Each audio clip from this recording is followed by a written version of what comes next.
Sinabi mo kanina ni Tatay Pedro na kinakadena nga daw siya at ginugutom. Araw-araw po ba yon? Araw-araw hindi ko na pinakain kaya ako nagpalimos na lang sa Cubao. Ang sobra kong pera nga galing ko sa Cubao, kinukuha pa nila. Oh, akala ko ba si Aling Lita at si Johnny kumukuha nun? Hindi totoo yan. Hindi totoo yan kasi yung sinasabi niya, di ba ulyanin siya? Yung sinasabi niyang nangyayari, yung doon na siya. Kasi paano siya makakapunta ng Cubao, nakakadenas? Tatay Pedro, kasi po, marami po silang nakwento tungkol sa kung paano lumaki si Lando at saka itong si Johnny. Paano niyo po ba talaga tratuhin itong si Lando nung siya Ang trato ko sa kanya, mahal na mahal ko siya kay anak ko siya. Siya lang isang anak ko. Bago ginanyan ko niya pagka lumaki na siya, ginanyan ko. Pero sinasabi po niya kanina na pinagpapatuo din naman ni Johnny na lagi niyo daw siyang pinapagalitan, pinapalo, at parang talagang pinaboran niyo po si Johnny habang lumalaki si Lando. Pamangkin ko to si Johnny. Opo. Bago yung anak ko, isa lang. Opo. Bago na pagkatapos, hindi naman ko na pakainin, ginatalian pa ko. Nga po nga nabalitaan po namin. Bakal. Mahal niyo pa ba si Lando kahit sa kabila ng nangyari sa inyo? Kahit pa paano, hindi na ako magbalik sa kanila. Kahit pa paano pa. Kahit anak ko pa sila, nag-iisa, hindi na ako babalik sa kanila talaga. Yan po ang pakiramdam ninyo. Ayaw niyo nang bumalik sa kanila. Ayaw na bumalik. Kahit na po gusto kanyang kunin. Ayaw na ko. Magsarili na lang ko, ako lang isa. Pero kahit pa paano po, anak niyo pa rin siya. Kahit pa anak siya, kaya ginasalbahin niya ako. Ginatalian. Sa Parang tingin- aso, parang baboy. So, yung mga pagkakataon na nakakawala kayo, pumupunta kayo sa Cubao para mamalimos. Para Kaya siya biglang nawawala. Pumupunta siya doon para mamalimos. Tapos anong ginagawa niyo po doon sa pera na kinikita ninyo? Binibilig pagkain para hindi ko magutuman. O totoo po ba na yung perang pinanlilimos ninyo ay ibinibigay niyo sa kanila? Hindi ko nabigay sa kanila. Sila ang kumuha sa pera ko. Paano po nila makukuha? Hindi na po kayo nakikita. Bala ka sa buhay mo. Konting pag-iintindi lang. Kasi kung kami ngayon lang namin siya nakilala, naintindihan namin na medyo nalilito siya. Totoo po ba na nagsasaing po kayo ng lupa? Totoo yan. Bakit niyo po nagagawa yun? Akala ko yung sinaing ko, kung bigas yun. Kaya palang lupa na. Lupa na po. Lupa na. Nagkamali po. Wala na akong isip. Mabait po ba si Lando nung buhay pa yung asawa ninyo? Mabait. Nung namatay po yung asawa niyo, doon siya O nagbago? yun, mag-asawa. Si Mary Ann po nung buhay pa yung asawa ninyo, maayos pa rin o wala pa siya? Wala ka pa nung buhay pa yung Wala pa nanay? po. Pero pumupunta-punta po ako doon. sa bayan. Pupunta-punta ka na doon. Kaya hindi ka pa doon nakatira. Hindi pa ako doon nakatira. Wala pa yan. Pupunta-punta pa lang So ako meron pa doon. po ba kayong gustong ikwento sa amin? Na gusto niyong malaman namin para matulungan namin kayong lahat? Bago kong ikwento sa inyo, nga kahit kailan pa, hindi na ako babalik sa kanila.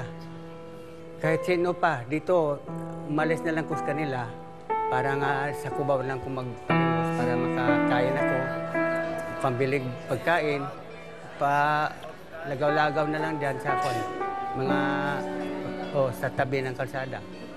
So, anong nangyayari po talaga para makakain kayo na maayos, umaalis na lang kayo. Kayo na lang gumagawa ng diskarte at dilihensya para sa sarili ninyo. Ganun po ba yun? Bakit po hindi nyo na lang iasa din sa kanila? Kasi sabi naman nila, pinapakain naman daw nila kayo. Aalis na rin ako sa kanila para nga sa isa't isa, walang Para walang problema? Walang masabi sa akin. Para wala pong problema. Walang problema. Pero wala naman po kayong sama ng loob sa kanila. Wala.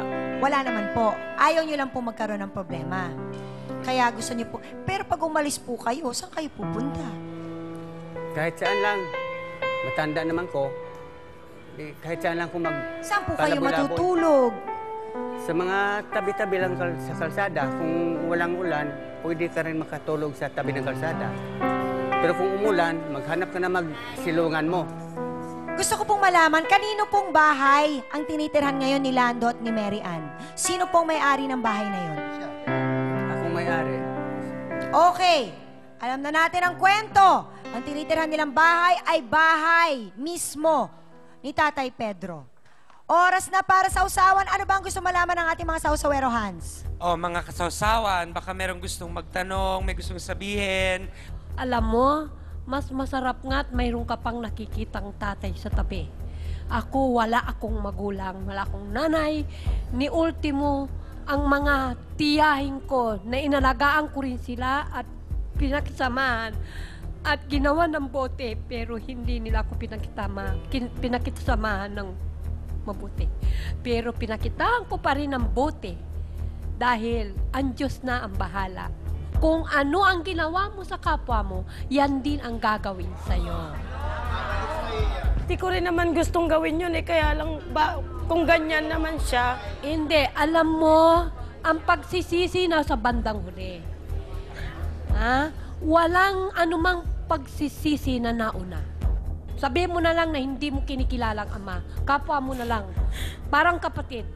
Pero kung ginawan mo ng buti, pinakitaan mo ng buti, triple ang isusukli ng mahal na Panginoon sa'yo. Hindi nga Tandaan makakagawa mo yan. ng ganun yan dahil wala na nga siya sa ano niya. Hindi. Wala na nga siya sa katinuan. At saka, Hindi Ate natin Mary- hinihingi ang kapalit kay Tatay Pedro. Darating na lang yun sa buhay mo dahil ang ginawa natin sa kapwa, babalik sa atin, maaaring hindi galing kay Tatay Pedro sa ibang At bagay. Doktora, ano po ba talaga ang kondisyon nitong si Tatay Pedro?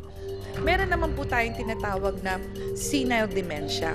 Sinabi kasi na nag-umpisa itong sakit niya nung siya ay namatayan ng asawa. So karaniwan kahit po hindi matanda ay nakakaranas ng depresyon pag nawawalan ng mahal sa buhay. Siguro, nung mga panahon, dahil 75, so 74 si Mang Pedro noon, ang focus of attention na lang niya yung kanyang katandaan at yung kanyang kasama sa buhay, yun yung kanyang asawa. So, imposible na parang sabihin natin na may kakayahan pa siya na makakope kaagad sa sitwasyon. Dahil sabi nila, may mga ginagawang hindi tama. So kung yung mga bagay na yon, maaaring sinasabi natin, ito yung tinatawag nating senile depression.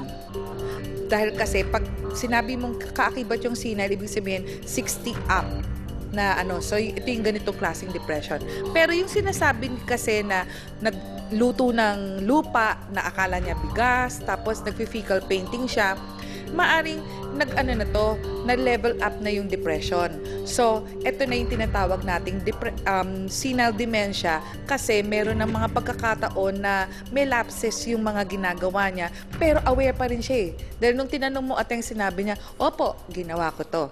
Pero, titignan natin habang kinakausap nyo, napapansin mo ateng na meron kang sinasabi pero hindi tumutugma dun sa mga sinasabi niya. So baka siya ngayon ay nakaka-experience tinatawag nating senile psychosis na level up na. Kaya lang, maaring ito ay nasa early stages pa dahil kasi ang mas napagtitibay dito yung tinatawag nating senile dementia kasi yung mga thoughts niya more on the recent memory. Maraming salamat, Doktora, at marami kami natutunan.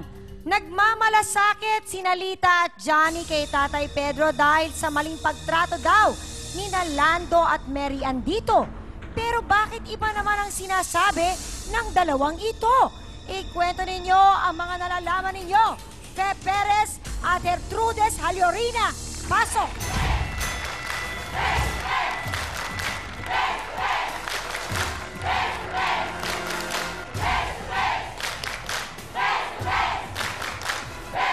Diretsahang tanong, Gertrudes at Fe, ano ba ang nalalaman ninyo tungkol sa tunay na sitwasyon ni Tatay Pedro, Kinalita at Johnny at Lando at Mary Ann?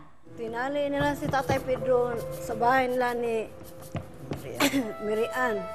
Dahil sa harap ng bahay nila. Tinanggalan ko ng kadila. Kasi kawawang-kawa yung matanda. Mahina na, walang kain. Basang-basa sa ulan. Sa ulan? Oo, kasi umuulan yung palagi. Yung dumadaan kami magtitinda. Nauulanan siya. Opo. Nalanan niya sa bahay namin. Yung dalawa ni Trudis. Kasi doon si Trudis sa aming bahay. At aling nakatira. Gertrudes, ano po ba naman ang alam ninyo sa sitwasyon ni Tatay Pedro? Ito talaga, si Manoy, palaging nagutuman. Kaya minsan, sabi ko, bakit nga nakuhan ka, nandito ka sa labas, na hindi nila ako pinapakain. Ngayon, sabi ko, dapat naging ikaw, pinibigyan ako nila, pero wala naman. Minsan, gusto kong mag-inom kape, iniinom ko, nainom mo, tubig. Minsan nakakita na ko star. nakaawa sa kanya. Sabi ko, baka, yun, minsan, dito ka, dali. Makita namin minsan siya nga naglalakad, nga wala sarili, nga nakatingin sa langit. Minsan doon sa tabi-tabi, sa kanto-kanto, minsan binibigyan namin ng pagkain. Dito ka, sumama ka sa amin. Pag Pinapakain niyo nadaanan na namin, lang. bikiri, binibigyan namin. Okay, inaalam talaga natin kung ano ba talaga ang sitwasyon. Mula na rin kila Ertrudes at Fe, marami pa silang ikukwento. Abangan po ninyo yan sa pagbabalik ng... Pag may tao, magandang kanyan. Pag walang tao, gising yan. Babungangan yan. Isimirian, gano'n lang. Diyan ang mag-alaga yan. Di ako mag-alaga dyan. Yan pang matanda na yan. Ikaw mag-alaga niya kung gusto mo. Ateng Jelly de Balay. Sinabi sa atin ni Ertrudes at saka ni Fe na nakikita nga nilang nakakadena. Ito si Tatay Pedro sa labas ng bahay at kung minsan ay basa pa ng ulan. Minsan binubuhusan nila ng tubig yan, ma'am. Ano po yon? Binubuhusan ng tubig. Binubuhusan ng tubig. Bakit? Ako yun, si Atelita Kaya yun. Wala daw Sino po nagbuhos ng tubig? Hindi Sino ako po yun. nagbuhos ng tubig? Minsan, Mirian ang sabi ni Manoy, binuhusan siya daw, wala siya, binigyan ng damit. Isipin mo, 3 months Ibasang-basa na wala siya, sa mabaho akin yan, ka. ako pa rin. Dapat iniintindi mo yun kasi Hindi ako ang nagbuhos niyan, si Atelita. Alamin ay, mo muna ng maayos. iba naman si Lita. Ano naman po dito sa kabila? Ang ugali nito, pag may tao, magandang kanyan. Pag walang tao, ngising yan. Babungangan yan. Isimirian, gano'n lang. Diyan ang mag-alaga yan. Di ako mag-alaga dyan. Yan pang matanda na yan. Hindi ako mag-alaga niyan, ikaw mag-alaga niyan kung gusto mo. Ano po, kaano-ano niyo po ba ito si Mang Pedro? Ang tatay niya at nanay ko magpinsan, magka-second So cousin. parang ang lumalabas naman, may mga nagmamalasakit kay Mang Pedro. Lando, anong nararamdaman mo ngayong naririnig mo ang lahat ng ito? May mali man din po ako, pero nandiyan na po yan sa kanila. Kung kasalanan ko, may ako pasensya. Kung kasalanan Kasi isipin mo na lang, paano pag tumanda ka? Paano kung wala ka bang anak? Wala pa. Paano pag dumating ang araw at nagkaroon ka ng anak? Siyempre, kalalakihan niya kung paano mo tinatrato ang iyong ama. Sa iyong pagtanda, malamang kung paano mo siya tinrato, ganun ka din tratuhin ang anak mo. Dahil yun ang alam niyang normal. Isipin mo na lang kung paano kung tumanda ka, ganun din ang gawin sa iyo ng anak mo. Ikadena ka. Kung mali man po, kung para man din po kaligtasan, payag na lang po ako. Ano yan? Papayag na lang po ako kung sa kaligtasan man din. Papayag ka na ikadena ka. Opo, kung Sabi niya kung para sa kaligtasan daw niya, Siyempre, papayag siya. ulyanin na po tayo ganyan eh. Hindi natin alam ganyan ginagawa natin. May question ako. Ala, di na kinaya ni Hans. Sige. May tanong ako, wala kayong anak na dalawa? Ate Mary Ann, nagtatrabaho ka? Hindi po. So, nasa bahay ka lang din? Hindi ko maintindihan kasi wala ka din naman palang anak na pinagkakaabalahan. Wala kang trabahong kailangan mong tutukan. Bakit sinusukuan nyo na si tatay? Ewan ko, basta ang alam ko lang talaga, hindi ko talaga kaya mag-alaga ng ganyang... Ate Mary Ann, kung hindi mo kaya, tatay siya nung kinakasama mo, layasan mo yung kinakasama mo. Malapit na. Para siya ang mapilitang mag-alaga sa tatay niya kung hindi mo talaga kaya. Kasi yun ang hindi namin maintindihan eh. Tinanggap mo siya bilang kinakasama Ibig mo pala eh. sabihin, hindi niya talaga tanggap ng buo. Oo. Tanggap mo Hindi ko naman dapat po na. kasi akalain na magkakaganyan siya eh. Nung nagsama kami, hindi pa siya ganyan eh. Okay, Lando, ngayong kaharap mo ang tatay mo, nakita mo naman na nasaktan talaga siya. At karga-karga niya hanggang ngayon. Marami siyang nakakalimutan. Pero yung pagtrato niyo sa kanya, dala-dala niya. Konti na nga lang ang naaalala niya, ilang taon na lang ang natitira sa buhay niya. Ito pa bang sama ng loob niya sa'yo ang gusto mong dalhin niya? Hindi po. Maraming kailangang maintindihan at maraming kailangang ipaliwanag ang ating trio sa ating mga bisita. Kaya